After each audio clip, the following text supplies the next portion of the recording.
Welcome to our YouTube channel. Here, we unlock the door to explore stories that have deeply impacted history, faith, and the human spirit for thousands of years. Today, I invite you to join me on a journey to uncover a dark, dramatic, and chilling tale. A story that has turned into a haunting warning, full of blood, dust, and timeless prophecies. Picture a queen of immense power, a woman with rare cruelty and cunning, daring to challenge the God of Israel and bending an entire kingdom to her will. Her name is Jezebel. Her life was driven by fierce ambition, idol worship, and unshakable pride. But her death was a chilling chapter that no one can erase from their minds.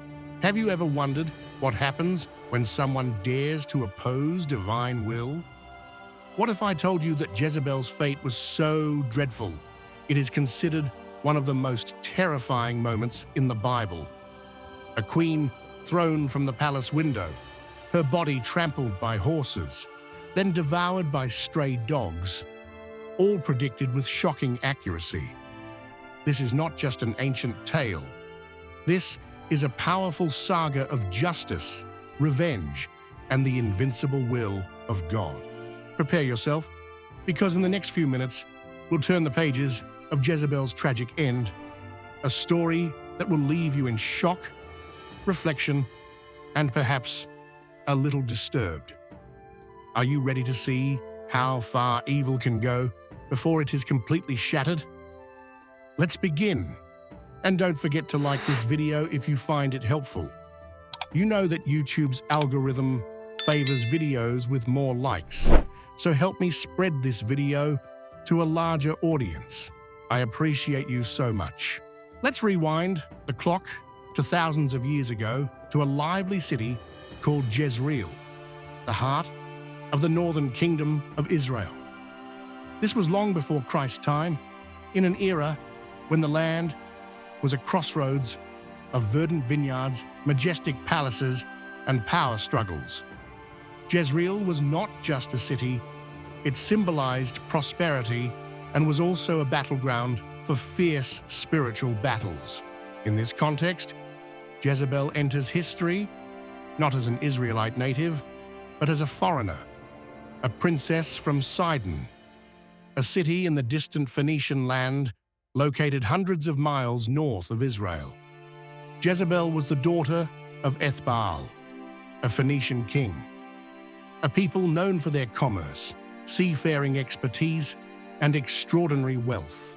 But what's even more significant is that the Phoenicians worshipped Baal, a storm god associated with fertility, and in some places tied to horrific rituals that I'll explain later.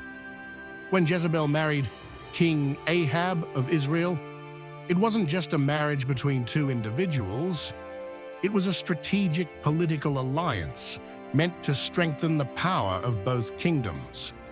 But the cost of this alliance was greater than anyone imagined. To understand this more deeply, we must examine the situation in Israel at that time. After King Solomon's reign, the once unified kingdom of Israel split into two parts: Judah in the south, loyal to Jerusalem and the temple, and Israel in the north, where Ahab ruled from cities like Samaria and Jezreel. The northern kingdom was in turmoil, torn between worshipping Yahweh, the one true God of the covenant, and the allure of gods from surrounding nations. Jezebel came not to integrate, but to transform everything. She brought Baal, not just as a personal belief, but as a mission. With Ahab's support, she initiated a spiritual revolution, challenging the sacred covenant between God and Israel. This was not a small, quiet change. It was a full-on attack, a ruthless effort to capture the soul of a nation. So who was Baal, the god that Jezebel worshipped? To understand her influence, we must understand who he was. Baal wasn't a singular god with one form. Baal meant lord or ruler and was applied to several local gods across Canaan and nearby regions. In Jezebel's time, Baal was likely associated with Hadad, a storm god worshipped by the Amorites, who brought rain and thunder from the heavens. The interpretation of Baal differed from place to place. In some regions, he was worshipped as the god of rain and agriculture, responsible for fertile lands and abundant livestock. In other areas, he was a fertility deity, linked to elaborate ceremonies, ranging from sacred dances to, disturbingly, child sacrifices offered in pursuit of prosperity. To the Israelites, Baal worship was detestable. Their laws, recorded in the Torah, the first 5 books of the Bible, strictly forbade idolatry and pagan rituals, especially cruel practices like human sacrifice. To them, Baal was not merely a competing deity, but a symbol of betrayal against Yahweh, the God who had freed them from Egypt and given them the promised land. Yet Jezebel did not just accept Baal. She actively promoted his worship with all the power of her queenship. She constructed temples and altars for Baal, not only in Jezreel, but throughout Israel. She also honored Asherah, a Canaanite goddess often linked to Baal, by establishing sacred groves and wooden pillars dedicated to her. According to 1 Kings, Jezebel supported 450 prophets of Baal and 400 prophets of Asherah, sustaining them from the royal treasury, while the nation suffered drought and division. This was not a passive religious preference, it was a deliberate and well-funded campaign to reshape Israel's faith. Under her influence, Ahab did not resist. The Bible records that he did more to provoke the Lord God of Israel to anger than all the kings of Israel before him. Together, Jezebel and Ahab turned Israel into a battlefield of belief, where Yahweh and Baal stood in direct opposition, a conflict that would determine the spiritual fate of the nation. One of the most dramatic moments in this struggle unfolded on Mount Carmel, a rugged peak overlooking the Mediterranean Sea. Elijah, a fierce and devoted prophet, stood alone as Yahweh's representative among a nation swayed by idol worship. He challenged the 450 prophets of Baal, Jezebel's chosen men, to a public test. 2 altars were prepared, 2 sacrifices laid out, and 1 challenge issued. Which deity would send fire from heaven? The prophets of Baal danced, cried out, and even cut themselves in desperation, but nothing happened. The heavens remained silent. Then Elijah prayed, simple, direct, and sincere. Immediately, fire rained down, consuming his offering, the wood, the stones, and even the water he had poured over it as an added challenge. The people fell to the ground, crying out, "The Lord, He is God." The prophets of Baal were seized and executed. It was a decisive victory for Elijah and Yahweh, but what about Jezebel? Upon hearing of her prophet's defeat, she was unshaken. Instead, she sent Elijah a chilling threat. "May the gods deal with me, be it ever so severely, if by this time tomorrow I do not make your life like one of theirs." She swore vengeance, forcing Elijah to flee. However, this moment marked a shift, the beginning of divine retribution against her. Jezebel's greatest spiritual crime was spreading Baal worship, but her moral downfall was orchestrating Naboth's murder, an act that sealed her fate. As recorded in 1 Kings 21, one day Ahab desired a vineyard near his palace in Jezreel. It belonged to Naboth, an ordinary Israelite. Ahab wanted to turn it into a vegetable garden, a minor ambition for a king. He approached Naboth with a fair offer, either payment or a better vineyard in exchange. But Naboth refused. He said, "The Lord forbid that I should give you the inheritance of my fathers." For the Israelites, land was not merely property, but a sacred heritage tied to God's promise to Abraham. Naboth's refusal was not out of stubbornness, but a deep commitment to faith and ancestry. Ahab returned to his palace, sulking and refusing to eat, behaving more like a petulant child than a ruler. Then Jezebel stepped in.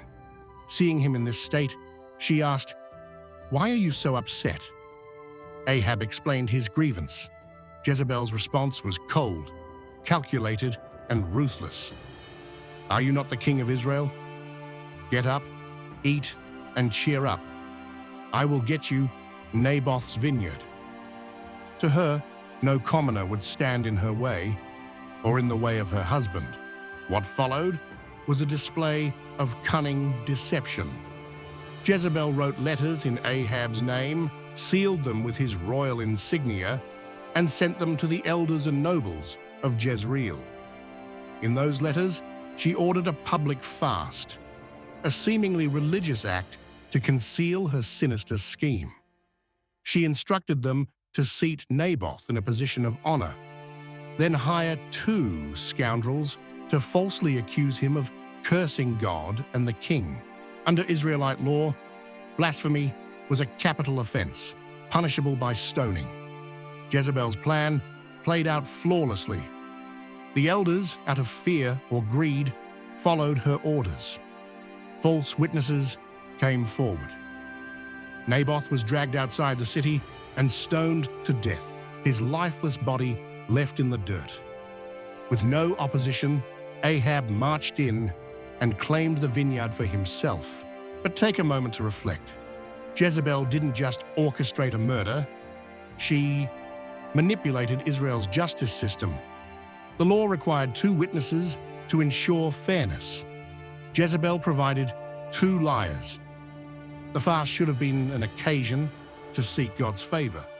Yet she turned it into a weapon of injustice. This wasn't just a crime against Naboth. It was an attack on God's divine justice.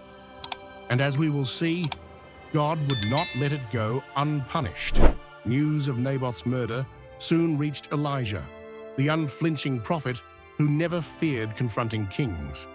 He went straight to Ahab, finding him in the vineyard he had just stolen, relishing his new-found possession. Elijah did not mince words. He stood before Ahab and declared, "This is what the Lord says. Have you murdered and also seized property? In the place where dogs licked Naboth's blood, they will lick yours. Yes, yours." And then, turning his judgment toward Jezebel, he announced, "The dogs will devour Jezebel by the walls of Jezreel. No burial, no honor, just a gruesome end in an open field." Elijah continued, "Ahab's entire bloodline would be wiped out, with his male descendants left as carrion for dogs and vultures." This was not just a personal punishment, it was a prophecy of total annihilation. To Ahab's credit, he did not dismiss the warning. He tore his royal robes, wore sackcloth, and fasted, a rare moment of contrition from the wicked king. God took notice and said to Elijah, "Because he has humbled himself before me, I will not bring disaster in his lifetime, but in his son's days, I will bring it upon his house." This was a delay, not a pardon. The wheels of divine justice had already been set in motion, and Jezebel's time was running out. Ahab, the ambitious yet ruthless king, could not escape his destiny. In a bloody battle against the Arameans, an unseen archer loosed a single arrow, which pierced his armor and fatally wounded him. Though he struggled to remain upright in his war chariot, his blood pooled at his feet, and before sundown, Ahab was dead. After the battle, His corpse was transported back to Samaria, where his blood-stained chariot was washed near the city's water reservoir. In a chilling fulfillment of Elijah's prophecy, wild dogs lapped up his blood from the ground, just as foretold in 1 Kings 21:19.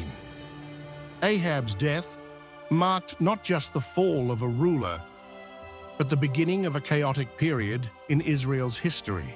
The throne passed to his son, Ahaziah, but his reign was short-lived. After ruling for only 2 years, he died without an heir, plunging Israel into further instability. Eventually, Jehoram, another of Ahab's sons, took the throne. Meanwhile, another story was unfolding. Elijah, the fearless prophet who challenged Ahab's corruption, had fulfilled his divine mission. But unlike other men, he did not face death. Instead, he was taken up to heaven in a chariot of fire. 2 Kings 2:11. Watching in astonishment, Elisha, his devoted disciple, took up his master's cloak, symbolizing the passing of prophetic authority. Thus, Elisha stepped into his calling, guiding Israel through the trials and conflicts yet to come. Elisha acted without hesitation. He sent a young prophet to a military camp, where Jehu, a courageous military commander, was stationed. The young prophet found Jehu, took him aside into a private room, and poured oil on his head. The message from God was clear. "I have anointed you as king over Israel. You will overthrow the house of Ahab, your master, in order to avenge the blood of my prophets and servants that Jezebel has slain." Jehu was chosen as the instrument of God's judgment. When the time came, Jehu did not hesitate. His officers quickly gathered, blowing trumpets and proclaiming him as king. With a firm resolve, Jehu leaped into his chariot, urging his horse to gallop swiftly towards Jezreel, where Jehoram was recovering from battle injuries. From afar, the sentinels on the Jezreel watchtower saw the dust rising from the approaching chariots. A horseman was sent to inquire whether they were coming in peace or war, but he did not return. A second horseman met the same fate. Hearing the news, Jehoram had no choice but to face Jehu himself. Along with Ahaziah, the king of Judah, Jehoram rode towards the advancing force. When the two kings confronted Jehu on the Jezreel plain, Jehoram hesitantly asked, "Is it peace, Jehu?" But Jehu was no longer the loyal general he had been. His voice was as firm as steel, cutting through the air. "How can there be peace when the fornication and sorcery of your mother, Jezebel, are so rampant?" Realizing the danger, Jehoram panicked, pulling his reins to flee. But it was too late. Jehu raised his bow with unwavering focus. The arrow flew through the air and pierced Jehoram's back, going through his heart. The king died immediately, his final breath lost on the battlefield. Without hesitation, Jehu commanded Jehoram's body be thrown onto the land of Naboth, where Jehoram's father Ahab had once stolen it through murder. The prophecy was once again fulfilled, an undeniable sign of God's judgment upon this sinful dynasty. But Jehu did not stop there. He pursued Ahaziah, king of Judah, who had come to visit Jehoram.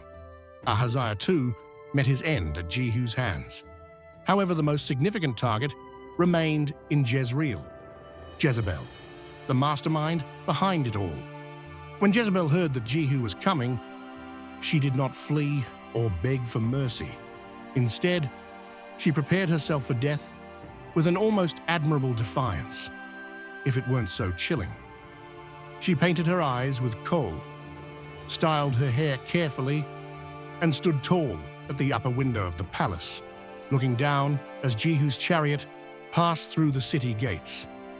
Mockingly, she called out, Is it peace, Zimri, who murdered your master? Zimri had been a traitor long ago, who killed the king and took the throne only to rule for 7 days before committing suicide.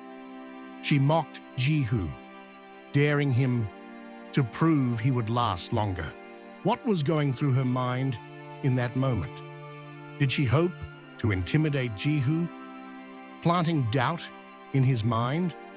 Or was it merely the last act of her pride, a way for her to maintain dignity even in the face of death? Whatever her intention, Jehu remained resolute. He looked up to the window and shouted, "Who is on my side?" Who? 2 or 3 eunuchs, servants in the palace, possibly tired of Jezebel's cruelty, peeked out. Jehu ordered, "Throw her down." They did not hesitate. They seized Jezebel, lifted her, and threw her out of the window. She crashed to the ground with a terrible sound.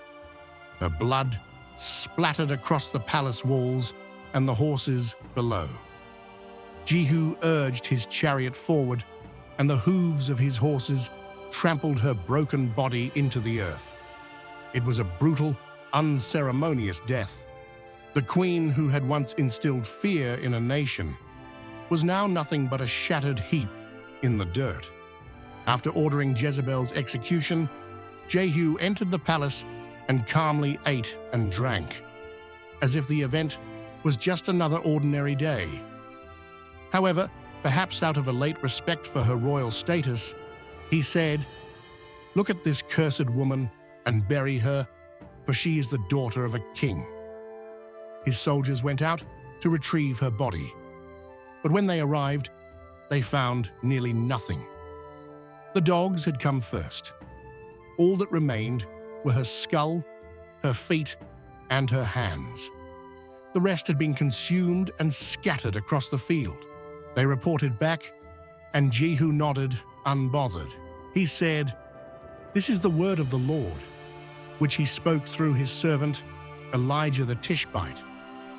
In the territory of Jezreel, dogs will eat Jezebel's flesh, and her body will be like dung on the face of the field, so that no one will be able to say, 'This is Jezebel.'" Every word of Elijah's prophecy had come true. No grave, no trace, only disgrace. Just as foretold, burial in ancient Israel was of immense importance. A person left unburied, exposed to wild beasts, was the ultimate disgrace, a fate worse than death. Jezebel did not just lose her life, she was completely erased from history, her legacy becoming a haunting tale of warning. The story of Jezebel didn't end with her death. After she was gone, Jehu continued his purge. He eradicated the remaining heirs of Ahab and the prophets of Baal, slaughtering them in a brutal bloodbath. Baal worship in Israel was severely struck. Although Jehu did not remain fully faithful to Yahweh, he kept the golden calves of Jeroboam, which led Israel to continue in sin.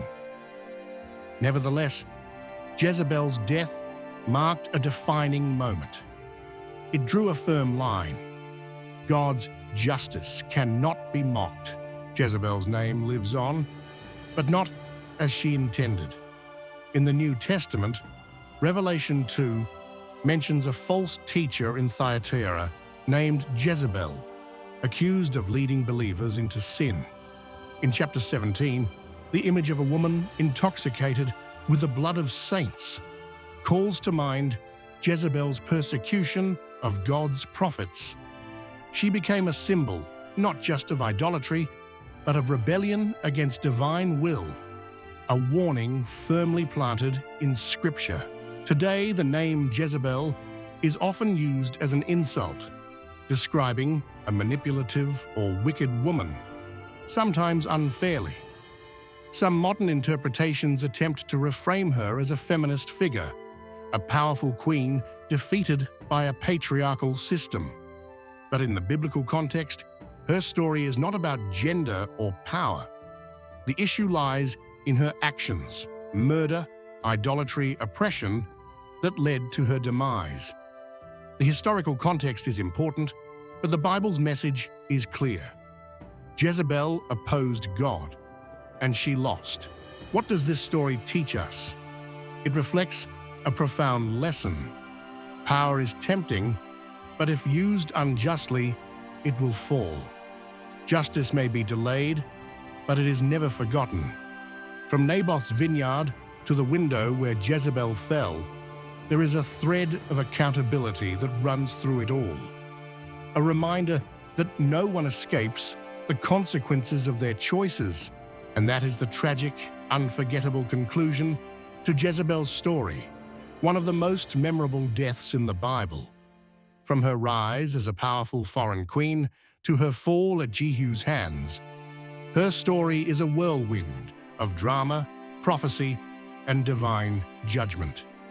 We've walked the dusty streets of Jezreel, stood atop the windswept Mount Carmel, mourned Naboth, and witnessed justice executed in blood and dust. I hope this story has sparked something in you. Perhaps awe at God's power, a chill at Jezebel's fate, or a question about justice in today's world. Thank you for taking the time to watch this video. It is your curiosity and engagement that allow us to continue diving into these ancient stories and making them relevant in the modern day. If you found this story compelling, if it made you reflect, please hit the like button, share it with a friend, and subscribe to our channel. We have much more to explore. Stories of victory, tragedy, and truth awaiting us. Be sure to click the notification bell so you won't miss any future videos. I'd love to hear your thoughts. Leave a comment below. What part of Jezebel's story left the strongest impression on you? What story would you like us to cover next? Your voice keeps this conversation dynamic. Until next time, keep searching, keep questioning, and keep exploring these important stories. See you in the next video.